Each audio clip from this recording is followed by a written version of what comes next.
За та бүхэнд хэвлэлийн баг уралд ирсэн эрхэм зочдод танилцуулъя.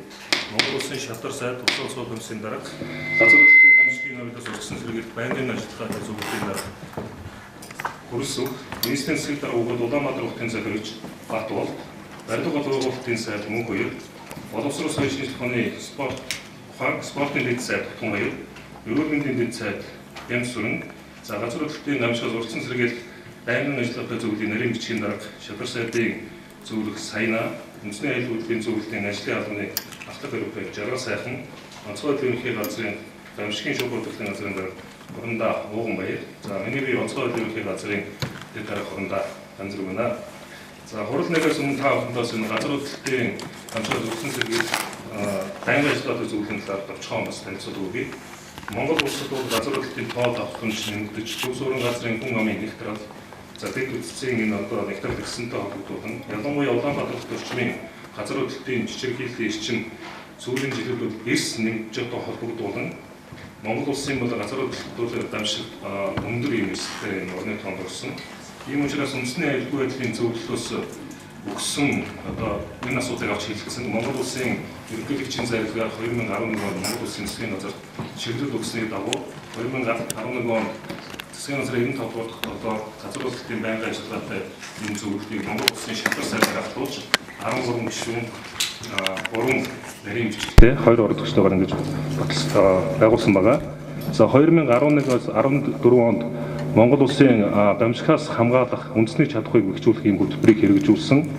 За 2014-өөс 15 онд Монгол улсын гамшигын эрсдлийн урьдчилан сэргийлэх үйл ажиллагааг эрчимжүүлэх юм төлөвлөгөө гарган хэрэгжүүлж ажиллаад та бүхэн санаж байгаа 2015 оны 10 сард Улаанбаатар орчим Улаанбаатараас сор гаруй километрийн гүнжин агаралд хүчтэй газар хөдлөлт мэдрэгдэж Улаанбаатар хотын базар дэргэд мэдрэгдсэн байгаа.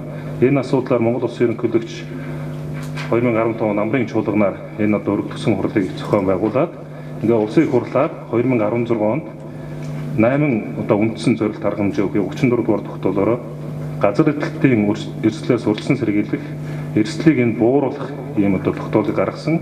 Үүнийг хэрэгжүүлэх хүрээнд засгийн газрын 2016 оны 282 дугаар тогтоолоор Монгол улсын шалдар сайдаар дуулсан зөвлөлийн бүрэлдэхүүнийг өргөтгөн байгуулж газар хөдлөлтийн гамшигаас хамгаалах үндэсний чадхыг хөгжүүлэх 4 үндэсний чиглэл 60 гаруй ийм арга хэмжээтэй ийм хөтөлбөрийг батлан хэрэгжүүлж ингэж ажиллаж байна.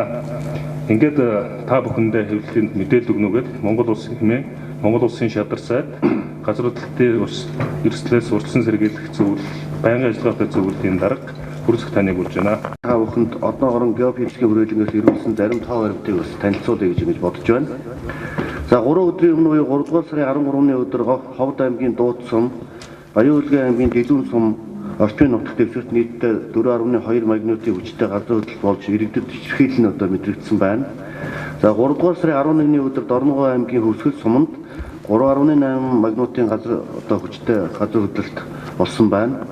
За өнгөрсөн оны 12 дугаар сарын 3-ны өдөр Өмнөгов аймгийн Цогццын сумын орчмын нутагт дэвсгэрт 0.2-аас 3.7 магнитудын хүчтэй газар хөдлөлт нийтдээ 31 удаа болж тос сумын мэрэгжлийн анги аж ахуйн нэгж байгууллага ард иргэдийг өндөржүүлсэн бэлэн байдлыг зэрэг шилжүүлэн уул уурхайн компаниудын үйл ажиллагаа зогсоож ирснийг та бүхэн манд бүгдээрээ мэдж байгаа.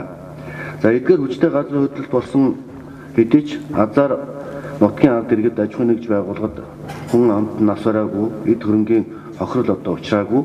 Гэвч манай орны нутаг дэвсгэрийн хэд хэдэн аймагт ийхүү ойр орхон давтамжтайгаар газар хөдлөлт болж байгаа нь бидэнд өөрсдөөсөө тодорхой асуултуудыг тавьж энэ газар хөдлөлтөнд биднэр бэлэн байна уу гэдгийг одоо асуух юм зайлшгүй шаардлага гарч байгаамаа.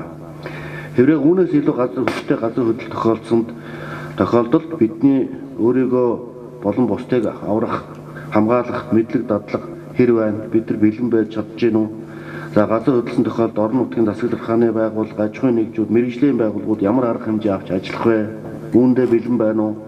За хүүхэд залуучууд өндөр насны хөгжлийн бэрхшээлтэй иргэд эмэгтэйчүүд гамшигт нөхцөл байдал үүссэн тохиолдолд төрөөс ямар дэмжлэг тусалцаа үзүүлэх үү? Бэлэн байна уу? Гэх мэтлэн олон асуултуудыг бид бас өөрсөндөө тавьж бэлэн байдлаа дэвшлүүлэх зайлшгүй одоо шаардлага гарсан гэдгийг бас та бүхэндээ хэлхийг хүсэж байна. За мөн одоо эдгээр болон бусад амин чухал асуудлуудыг нэн яралтай шийдэх шаардлагатай байгааг зөвхөн саяхан тохиолсон газар хөдлөлтийн нөхцөл байдал одоо бидэнд баггүй анхаарал одоо анхааруулгыг өглөө. Манай улсын Аз нутгийн бүс нутгийн дэлхийн газар хөдлөлтөд чиг хандлага тоо баримт биднийг одоо бэлэн байдал газар хөдлөлтийн гамшигаас урьдчилан сэргийлэхэд нэн тэргүүний ашиглал одоо өгч ажиллахыг одоо зүйс одоо шаардж байгаа. За дэлхийд дахин тохиолдож байгаа байгалийн болон хүний гурвтаа өвөлдөөс шалтгаалan үүсч буй 40 гаруй төрлийн гамшигаас газар хөдлөлт нь хамгийн богино хугацаанд өрнөж хүний амнаас эрүүл мэнд, нийгэм эдийн засаг, хүрээлэн буй орчинд маш их хэмжээний хохирол учруулж өв олон одоо сөрөг үр дагаврыг авчирдаг ийм хамгийн аюултай гамшиг бол энэ газар хөдлөлтийн гамшиг байна. За тухайлбал 2008 онд Хятадын Сычуаны газар хөдлөлтөд нийтдээ 87 мянган хүн нас орсон. 2010 оны Гайтийн газар хөдлөлтөд 200 мянган хүн одоо нас орсон. 2011 оны Японы Синдэ газар хөдлөлтөд 16 мянган хүн. 2017 оны Бабрын газар хөдлөлтөд 9 мянган хүн тус одоо өртөж амь насаа алдсан ийм мэдээлэл одоо бидэнд байгаа. За сүүлийн 50 гаруй жилийн хугацаанд Монгол улсын нутаг дэвсгэрт хийгдсэн газар хөдлөлтийн судалгаанаас харахад манай улсын нийт хот суурин газрын 75 орчим хувь нь газар хөдлөлтийн 7 ба түүнээс дээш. 12 сум суурин газар нь газар хөдлөлтийн 9 ба түүнээс дээш баалын одоо бүс нутагт бидэнд оршиж байгаа. Эдгээр хот сууринд манай хүн амын маань нийт хүн амын маань 85% нь одоо амьдарч байгаа. Ийм судалгааны мэдээ байна. 2016 онд улсын хэмжээнд нийтдээ 28 мянган одоо удаагийн газар хөдлөлт бүртгэгдсэн байна. 28 мянга шүү. Баян үйлгээ, Баян хонгор, Булган, Говьолтой, Сэлэнг, Төв, Хөвсгөл, Дундгой, Өмнөгов болон Улаанбаатар хот орчим газар одоо газар хөдлөлтийн чичвэлэлт одоо жил ирэх тусам нэмэгдэж байгаа. Давтамжиг. Тухайлбал Улаанбаатар хотод 2000 онд 200 удаа газар хөдлөлтөд жижигшээл үүсчихсэн бол 2005 онд 400 удаа болсон. 2010 онд 800 удаа болж өөрчлөгдсөн. Ингээд энэ 2016 онд 1800 болсон байна. Удаа газар хөдлөлтөд жижигшээл бүртгэгдэж одоо тохиолдлын тоо эс өссөн. За энэ бол одоо бидэнд бас үнэхээр анхааруулга дохио санамж одоо ирж байгаагийн бас одоо том илэрхийллээ гэж ойлгож байна.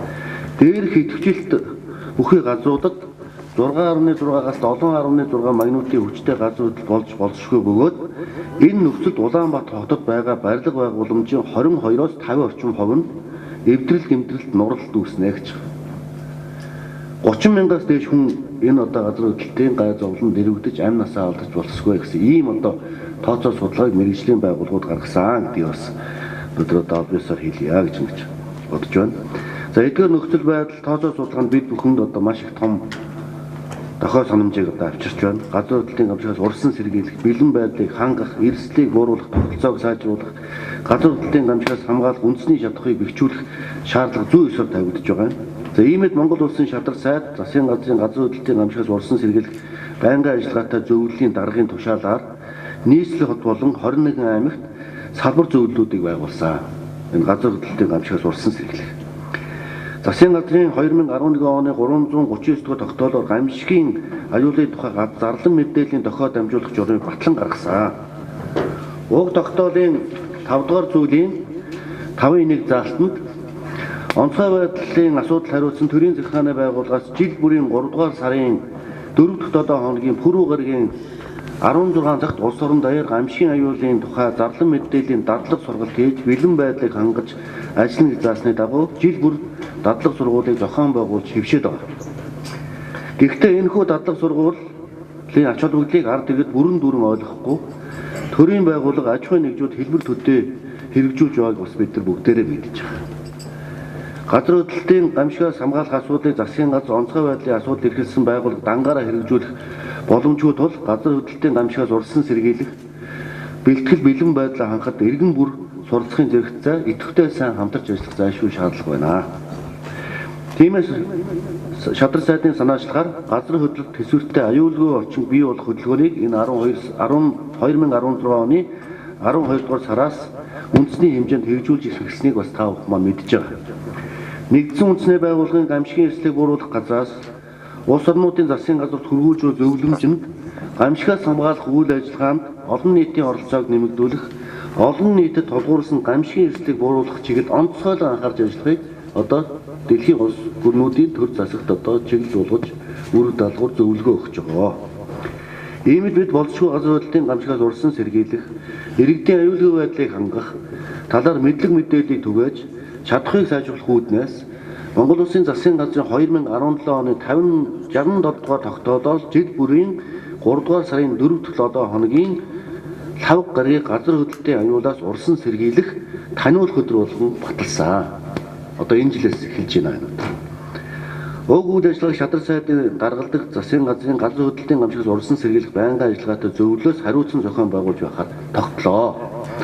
Энэхүү өдөр газар хөдлөлтийн гамшигаас урьдсан сэргийлэх байнгын ажиллагаатай зөвлөлөөс иргэд олон нийтэд чиглэсэн дараах арга хэмжээнүүдийг жил бүр хэвшил болгон зохион байгуулж ажиллахаар бид төлөвлөж байна. Нэгдүгээр болзошгүй газар хөдлөлтийн гамшигаас урьдсан сэргийлэх, бэлэн байдлыг хангах чиглэлээр мэдээллийг радио, телевиз, сонин хууль болон бусад мэдээллийн хэрэгслүүдэд дамжуулан иргэдэд тогтмол хүргэж байх ажлыг зохион байгуулнаа. 2. Газар хөдлөлтийн гамшигаас урьдсан сэргийлэх, аюулгүй байдлаа хангах чадахыг эзэмшүүлэх зорилгоор аймаг нийслэлд олон нийтийн хамруулсан өдөрлөг зохион байгуулалт сургалтуудыг зохион байгуулж явуулахад төлөвлөж байна. 3. Гамшигаас урьдсан сэргийлэх, аюулгүй байдлаа хангах чиглэлээр телевизийн нэвтрүүлгүүдийг хийж олон нийтийн хүртээл болох зайлшгүй шаардлагатай байна. 4. Сургууль, цэцэрлэг, эмнэлэг, олон нийтийн үйлчлэгээний барилга байгууламжийн аюулгүй орчнооны үнэлгээ хийх, аюулгүй орчныг бүрдүүлэх зайлшгүй шаардлагатай байна. Өнөөдөр энэ ажил эхлээд явж байгаа. Улаанбаатар хотын нэн ялангуяа цэцэрлэг, сургууль, олон нийтийн газар, үзэл үйлчлэгээний газрууд бүгдэнд нь одоо бид нар хяналт шалгалт хийж байна. Ямар барилга нурах нь, газар хөдлөлтийн хичнээн баалыг тисэж чадах нь, ямар барилга байгууламжуудыг нураах шаардлагатай, шинээр барих шаардлагатай, хүчтэн бэхжүүлэх хийх ямар одоо барилга байгууламжууд, сургууль цэцэрлэгүүд энэ бүхний судалгаа тооцоог одоо гаргаж байгаа. Энийг дараагаар бас та бүхэн танилцуулах гэж бодож байна. За 5 нь гадаад улс орн болон олон улсын байгууллагатай хамтран ажиллах, туршлага солилцсон, газар хөдлөлтийн гамшигаас урьдсан сэргийлэх, бэлэн байдлыг хангах чиглэлээр төсөл хөтөлбөр боловсруулж хэрэгжүүлэх арга хэмжээ авч ажиллана. 6-ад нь олон нийтийн гамшигаас хамгаалах сурвалт арга зүйн төвөөр дамжуулан гамшигын аюулыг биеэр мэдрүүлэх, түүнээс өөрийгөө болон бусдыг хамгаалах дадал чадрыг олох сургалтуудыг зохион байгуулж явуулахаар бид нар одоо төлөвлөж байна. Хамгийн эхлээд хийсэн ажил бол нийслэлийн хэмжээнд бол нийтдээ 35 мянган барилга байгаа. За үүнээс бол нийтийн зориулалттай орон сууц 3800 орчим орон сууц байгаа. За энэ барилгуудын газар хөдлөлтийн төсвөрлөх чадварын үнэлгээг бол хийх ажлыг бол эхлүүлсэн байж байгаа. За 566 барилгаас бол барилга дотроос бол дэсвэртэй барилга бол 172 байна гэсэн зөвлөлд гарсан байж байгаа. Нэмэлт арга хэмжээ авт хүчтгэж сайжруулах барилга жишээлбэл 75 байна гэж гарсан байгаа. За дэсвэргүй барилга гэхэд 319 тооны барилга гарсан байж байгаа. За энэ 319 барилгаас 172 барилгыг нь бол одоо чаашд ашиглах боломжгүй юм а гэсэн мэргэжлийн ялтын дүгнэлтийг гаргасан байж байгаа. За тэгээ 172 барилгаа бид нар бол энэс 98 барилгыг нь дахин төлөвлөж үнийг нурааж оронд нь одоо шинээр орон сууц барихаар бол нийсэнсээ дараагаар захирамж гараад за 31 барилгад нь бол бид нар дахин төлөвлөлт хийгээд явж байгаа. За одоо 58 барилга дээр бол нээлттэй сонгон шалгаруулалт хийгдэнэ. За энэ мэтчилгээр бол жил тутам бол бид нар энэ ашиглалтын шаардлага хангах барилгаа ингээд нураагаад шинэ барилгаа бийгээд явахаар бол шийдэж байгаа. За өнөөдрийн байдлаар ихэд бид нар өнгөрсөн намар бол энэ дахин төлөвлөлтөнд хамрагдсан 3 ашиглалтын шаардлага хангах барилгыг нураагаад одоо 287 айлын орон сууцыг ашиглалтанд оруулж иргэдэд бол хүлээж өгсөн байгаа. За энэ дээр бол манай иргэд сөөх оршин суугч хамтран ажиллаж одоо нийслэлийн хамтран зөв тэмээ үзүүлж байгаа. За хоёр дахь ажил бол бид нар энэ нийслэлийн иргэн төрөлчдийн хурлын тэргүүлэгчдийн хуралдаанаараа бол төр цуглах талбайг бол дахиж тодтогсон байгаа. Хуучин бол 47 байсныг бид 64-ээр нэмэгдээд 111 төр цуглах талбайг бол тодорхойлсон байна. Энэ төр цуглах талбай дээр бол ямар нэгэн дахин төлөвлөлт хийгдэж орон сууц ямар нэгэн офисын барилга барихгүй тэр бол яг догчлолтоороо бол газар хөдлөлтийн гамшиг тохиолдсон тохиолдолд иргэд цуглахаар бий болгосон байгаа. За нүүлгэн шилжүүлэх байршил бол хотын хэмжээнд 24 байсныг 31 болгож нэмэгдүүлсэн байгаа. За дараагийн нэг ажил бол бид энэ 12 сарын 16-ны өдөр сая өнгөрсөн оны нийслэлийн газар хөдлөлтийн байнгын ажиллагаатай зөвлөлд дэлхийн зүүн олон улсын байгууллагад хамтран ажиллах санамж жижиг байгуулсан байгаа. За энэний хүрээнд бид нар гамшиг төсвөртэй Улаанбаатар гэсэн төслийг хэрэгжүүлж байгаа. За энэ төслийн хүрээнд бол иргэдийн гамшигын эрсдлийн талаар мэдлэг ойлголтыг сайжруулах, сургуулиудыг зохион байгуулъя, эрсдлийг бууруулах, түүнийг даван туулах чадварыг бэхжүүлж чиглэлсэн одоо энэ сургуулиудыг хамтран зохион байгуулж байгаа. За одоогийн байдлаар нийт 1000 иргэд сургууль зохион байгуулад байгаа. За энэ гамшиг төсвөртэй Улаанбаатар гэсэн төслөөр 2018 оны 12 сар хүртэлх хугацаанд бол бид нар 12 мянган иргэн төрлийн сургалтыг явуулахаар төлөвлөд ажиллаж байна. За ер нь 2017 онд бид нар дараах хэдэн ажил дээр бол анхаарлаа хандуулж ажиллая гэж үзэж байгаа. За улсын байнгын ажиллагаатай зөвлөлийн ажлын төлөвлөгөөнд тусгасан ажлыг бид нар бас оновчтой хэрэгжлийн зохион байгуулна гэж бид бүхэн үзэж байгаа. За байнгын ажиллагаатай зөвлөлийн 3 дугаар хурлаас өгсөн үүрэг даалгаврын хүрээнд бид нар нийслэлийн газар хөдлөлтийн гамшигаас урьдчилан сэргийлэх хэрэгслийг бууруулах арга хэмжээ зохион байгуулах төлөвлөгөөг баталж хэрэгжилтийг хангуулан ажиллахаар төлөвлөж байгаа. За 2017 онд нийтийн орон сууцны 80 барилгын газар хөдлөлтийн төсвөрлөх чадварыг үнэлж паспортжуулна. За гамшигын үед хорогдох байрны зорилтоор ашиглах 40 барилгыг мөн үнэлж паспортжуулна. Энэ ажилтнуудад нийслэлийн төсвүүдээр 230 сая төгрөгийг суулган хэрэгжлийг зохион байгуулад ажиллаж байгаамаа. За мөн 2017 оны нийслэлийн нийгмийн эдийн засгийг хөгжүүлэх үндсэн чиглэлд гэмтийн гамшигын осол аюулт үзэгдлийн ирэмбийг тогтоож тэднийг даван туулах төлөвлөгөөг буюу аюулгүй матрицыг боловсруулахаар тусгацсан байж байгаа. Энэ боловсруулах ажил одоо яг нийслэлээр бол явагдаж байна.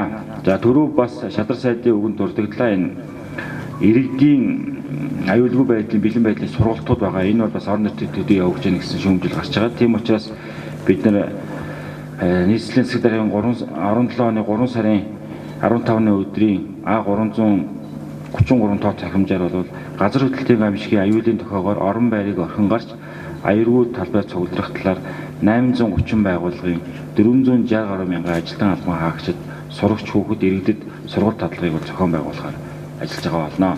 За мөн өнөөдөр нэг явагдах ажил бол бид нар Баянгол дүүргийн 1-р хорооны 17-18 20 дугаар байрны оршин суугчдыг дахин төлөвлөөд газар хөдлөлтийн төсвөргүй барилгын боолгоо дахин төлөвлөсөн шинэ барилга барьсан. Эний түүхийг гартуулах ажлыг зохион байгуулнаа гэдэг бас бидгээр анхаарал тавьсан явдал байна. Тэгэхээр норм шинжлэх шаардлага нь бол мэдээж бас байгаа. Тэр нь бол юу гэхээр нэгдүгээр энэ норм маань бол нэлээд олон жилийн өмнө одоо батлагдсан учраас цаг үеийн шаардлагад одоо нийцүүлэх шаардлага бол байна. Барилга байгууламжийн материалын одоо төрлүүд өөрчлөгдсөн. Барилгын одоо өндөр нам хэмжээ бол бас их асар өөрчлөгдсөн байгаа хотын хэмжээнд. За олон улсын жишгээс манай одоо энэ батлагдсан норм бол бас зөрүүтэй. Практикт одоо нийцгүй болон одоо юм дутагдaltaй зохицуулаагүй зүйлүүд бол бас байна гэж ингэж харж байгаа учраас энэ нормыг бол шинжлэх шаардлагатай байна гэж ингэж харж байгаа. За дээр нь газар хөдлөлийн мужиллыг бас өнгөрсөн хугацаанд өөрчилсөн. Засгийн газрын одоо бодлогын дагуу евро стандартын евро нормд бол бас бид нар өөрийнхөө нормыг нийцүүлэх шаардлага бол байна. Бусад улсуудын туршлагын дагуу жишээлх юм бол Оросын албаны улс евро нормд одоо энэ ойртуулж өөрийнхөө дүрм журмд бол бас өөрчлөлт оруулсан байгаа. За нормын үндсэн зорилго нь гэх юм бол мэдээж хамгийн ихэнд хүний амь насыг тухайн одоо газар хөдлөлийн үед гэмтэл бэртлээс сэргийлэх бид материалын одоо хамгийн бага хохирлыг одоо гаргах, за газар хөдлөлийн гамшигын үед нэг чухал үйлчлэгийг явуулах, за даацын бүтээсэн тооцооны газар хөдлөлт эвдэр шимгэрэхгүй байх үүднээс хүчтэй газар хөдлөлтөд бүлдээ болон их хэмжээгээр одоо эвдэрч орохгүй байх нөхцөлийг өргөжүүлэх ийм одоо үндсэн зорилгыг бол агуулж байна. За аймаг сум суурин газруудын нутаг дэвсгэр газар хөдлөлийн бичил мужиллын зураглалыг бол хийх. За газар хөдлөлтийн эрсдлийг тодорхойлоход чиглэсэн инженер геолог, гидр геолог газар хөдлөлт техникийн судалгааны ажлыг хийж дуусгах.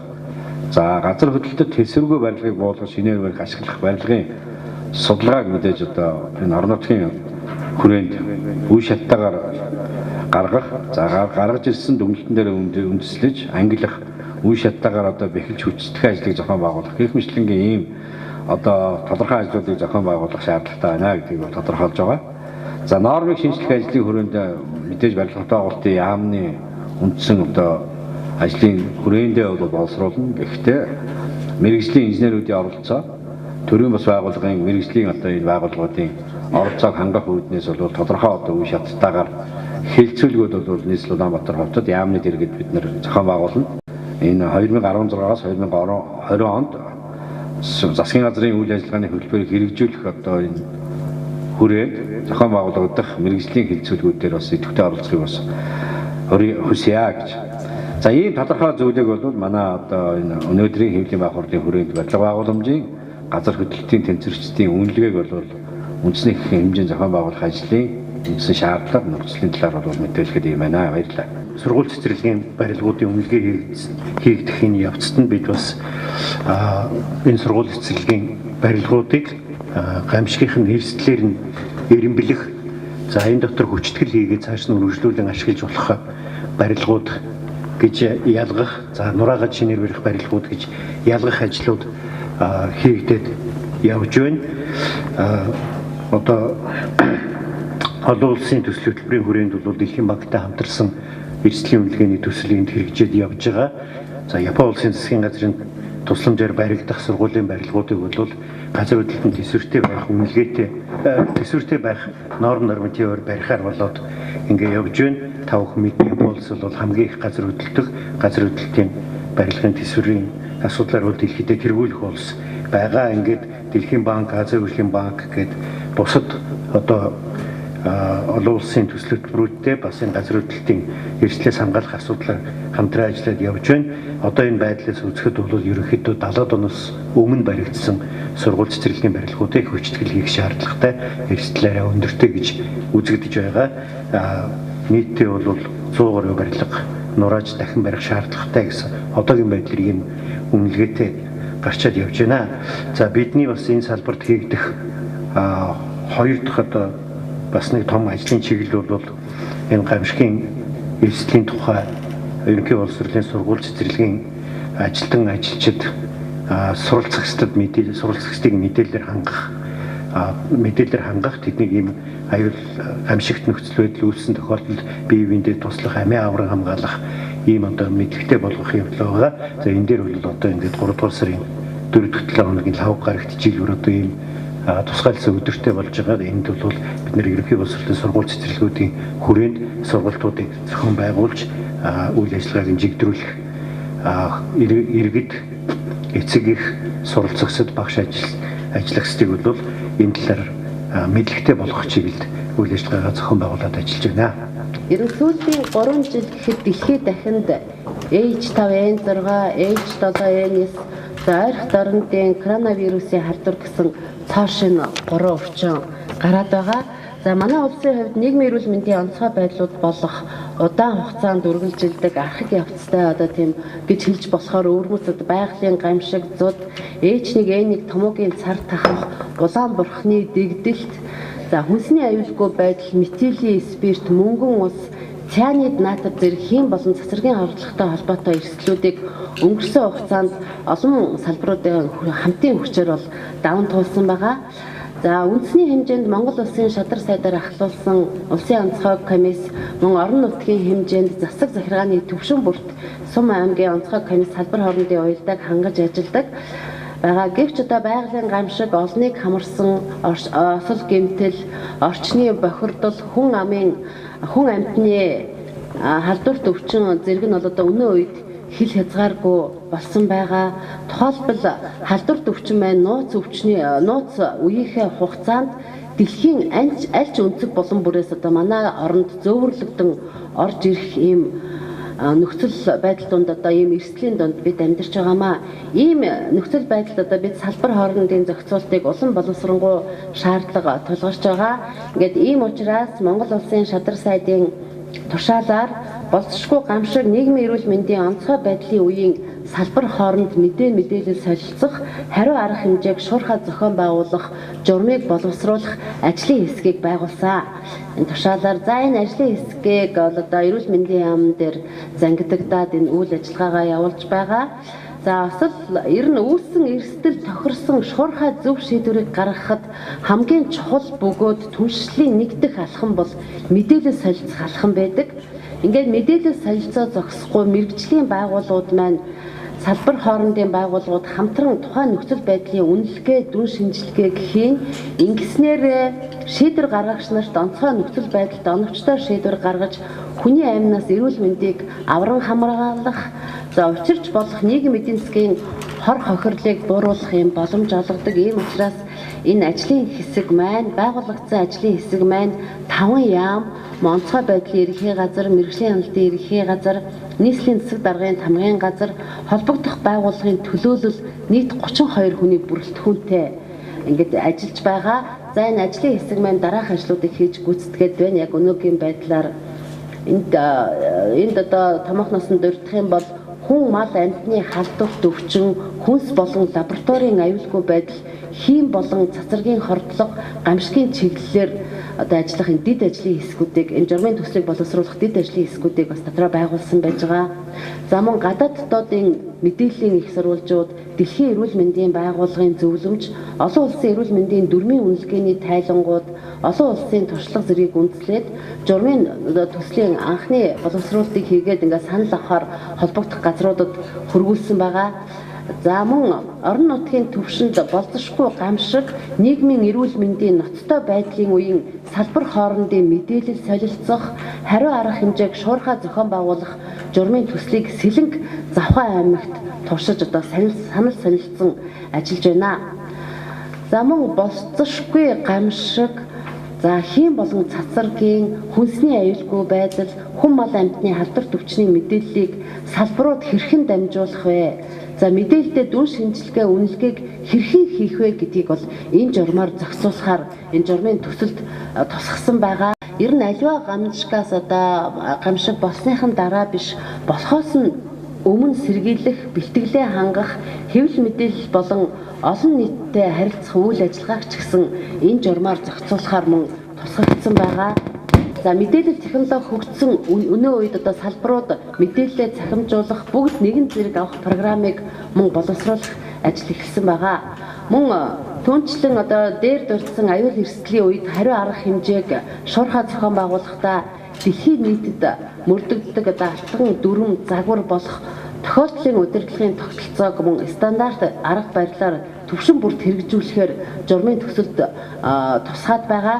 За яг энэ тогтолцоо маань өнөөдрийн төвшөнд онцгой байдлын ерөнхий газар эрүүл мэндийн яамны төвшөнд бол энэ тогтолцоог нэвтрүүлэх эхлэл бол тавигдсан байгаа. За мөн аливаа арга хэмжээг нотлохоо дүн шинжилгээнд суурилсан, тухайн эрсдлийнхаа зэрэгт тохирсон ийм хариу арга хэмжээ шийдвэрийг авснаар үндэсний аюулгүй байдлыг хангах, Монгол хүний эрүүл мэндийг сахин хамгаалахад хувь нэмрээ оруулах юм журам боловсрогдох юм гэдгийг хэлэхээр байна.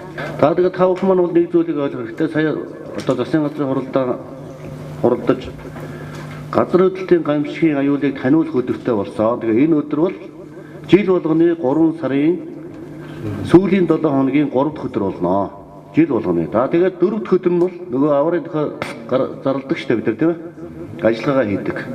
Ийм одоо 2 өдөртэй болж байгаа. Жил болгон одоо газар хөдлөлтийн гамшигын эсрэг одоо бид нар энэ 2 өдөрт энэ ард иргэдтэйгээ аж ахуйн нэгж байгууллагууд хүмүүстэйгээ хамтарч ажиллах ийм одоо өдөртэй болсон гэдгийг бас та бүхэндээ хэлье.